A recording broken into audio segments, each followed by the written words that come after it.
Asibingelele babukeli be-Black Life TV, igama noNhlanhla Miss Mamelo wakaZondi, sikuyona i-Black Life TV. Okay, I'm here to introduce i-pharmacy yethu entsha as i-Black Life TV. It's a Black Life traditional pharmacy. Esinayo Black Life traditional pharmacy esikhona njengamanje. Ngizokuchazela nje kabanzi ngezinto ezimbalwa sikwazi ukuthi sikusize kuzona.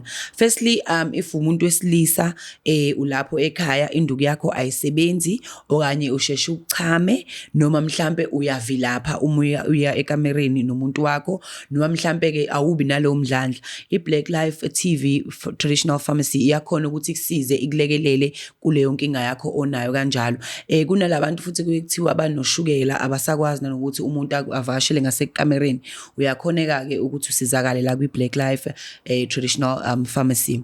Again, umuntu wesifazane ozizwe ngathi uyabanda noma mhlambe ozizwe ngazuthi umelele nomuntu wesilisa akamfili kahle noma mhlambe usole ngazuthi umnakweni ngoba phela bagangile nalabo umnakweni, uthole ukuthi uyagadla, uthole ukuthi mhlambe indlela thizeni ngaphansi unenkinga, the discharges that you have anukayo, umchamo oshisayo, na zonke lezi zinto lezi kubantu besifazane niyazazi nani ezenza ukuthi umuntu wesifazane agcine sekwazi ngazuthi uyayinyeza. Siyakwazi ukuthi sikusize nomuntu wesifazane noma wesilisa osole ngazuthi unesichitho, into zakhe zimnyama, ayihambi kahle, usole ngathi mhlambe khona ukugadla ngento engekho right. Abanye baye bathi baney'chitho zokuthi banuka amakaka, abanye bathi ikati, abanye bathi zinja, abanye babelethiswa iy'lwane, nje kuningi. Uyakwazi nawe mhlambe okukuhluphayo njengamanje ukhona ungibukela lapha ekhaya, siyakwazi ukuthi sikusize khona la kwi-Black Life traditional pharmacy.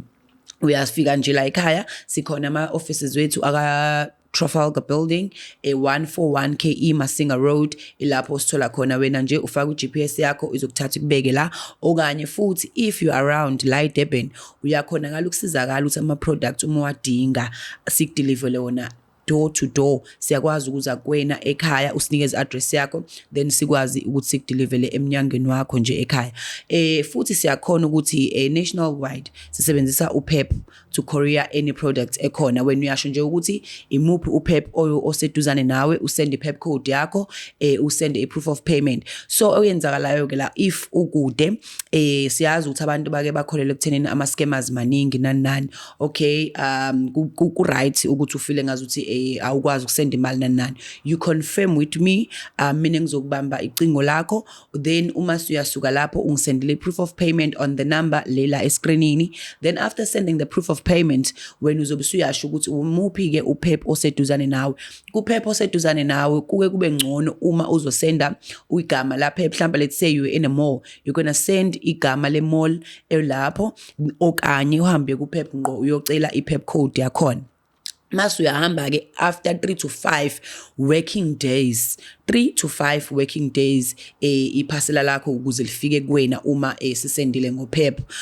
Uyakwazi ke ukuthi ke usuyalithola iphasela lakho. Yes, futhi it's always important ukuthi wenze i-follow up. Nami ngizobe sengiyakhona ukuthi ngikuphendule, but uma iphasela lakho selisendiwe immediately now uthola i-SMS on the number yakho oyiprovidile kumina eshoyo ukuthi okay, now iphasela lakho seliyeza. Usungakhona ukuyi-trackela your own parcel using the PAXI number ukuthi iphasela lakho how far it is, kuze uzobona ukuthi it's not a scammer. So ukona wonke ke lezi zinto esengiyibalile, ngiyacela ukuthi ke nikwazi ukuthi ke sisebenzisane kahle.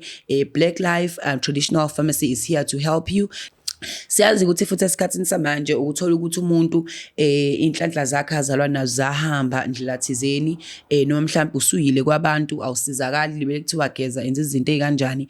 Black Life traditional pharmacy izokusiza inhlanhla zakho, kubuya inhlanhla yakho wazalwa nayo, nanokuthi ke futhi imali meyokuthi udinga umsebenzi uyakwazi ukuthi sikunikeze into yokuthi uqale wena uyigeze wena personally, because abantu baye bafise ukudila nesimo uthola ukuthi wena personally awukakayigezi noma mhlambe awukakayilungisi wena. Siyakwazi ukuthi sikubuyisele inhlanhla yakho owazalwa nayo.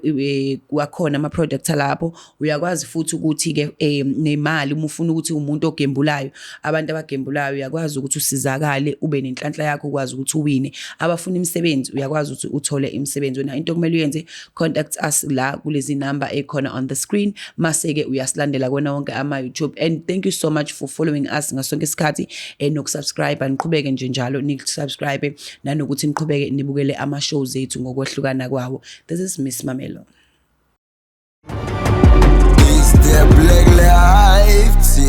yeah.